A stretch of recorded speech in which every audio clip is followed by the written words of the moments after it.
ఎన్టీఆర్ హీరోగా తెరకెక్కుతున్న 'దేవర' మూవీ కోసం జూనియర్ అభిమానులే కాకుండా యావత్ ఇండియా ఫిల్మ్ ఇండస్ట్రీ ఎదురుచూస్తోంది. భారీ అంచనాల నడుమ తెరకెక్కబోతున్న ఈ సినిమా సెప్టెంబర్ 27వ తేదీన ప్రేక్షకుల ముందుకు వచ్చేందుకు సిద్ధమవుతోంది. విడుదల తేదీ దగ్గరవుతున్న నేపథ్యంలో చిత్ర యూనిట్ ప్రమోషన్స్లో వేగాన్ని పెంచేసింది. పాన్ ఇండియా స్థాయిలో తెరకెక్కబోతున్న ఈ సినిమాకు ప్రమోషన్స్ కూడా అదే స్థాయిలో ఉన్నాయి. ఈ సినిమాలో సైఫ్ అలీ ఖాన్ విలన్ రోల్గా నటిస్తుండడంతో బాలీవుడ్లోనూ ఈ సినిమాపై అంచనాలు ఏర్పడ్డాయి. దీంతో అక్కడ కూడా ప్రమోషన్స్ జోరు సాగుతోంది.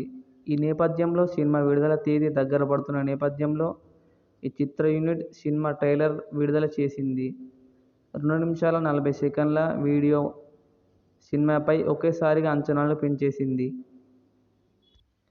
సినిమాపై ఈ ట్రైలర్ అంచనాలను ఒక్కసారిగా ఆకాశాన్ని అంటేలా చేసింది. కొరటాల మరోసారి కరెక్ట్ మూవీతో ప్రేక్షకుల ముందుకు వస్తున్నట్లు తెలుస్తోంది. ఇదిలా ఉండగా ఇందులో ఎన్టీఆర్ డ్యూయల్ రోల్ నటిస్తున్నట్లు తెలుస్తోంది. ఇక అనిరుద్ధ్ బ్యాక్గ్రౌండ్ స్కోర్తో ట్రైలర్ స్పెషల్ అట్రాక్టివ్గా నిలిచింది. సముద్ర తీర ప్రాంతంలో సమాజంతో సంబంధం లేకుండా జీవిస్తున్న ఒక తెగ మధ్య జరిగే ఆధిపత్య పోరు ఇతివృత్తంగా ఈ సినిమా ఉన్నట్లు తెలుస్తోంది.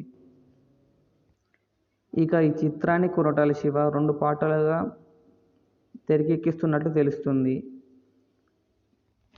ఈ ట్రైలర్తో బాక్సాఫీస్ అల్లకల్లోలమవుతుంది.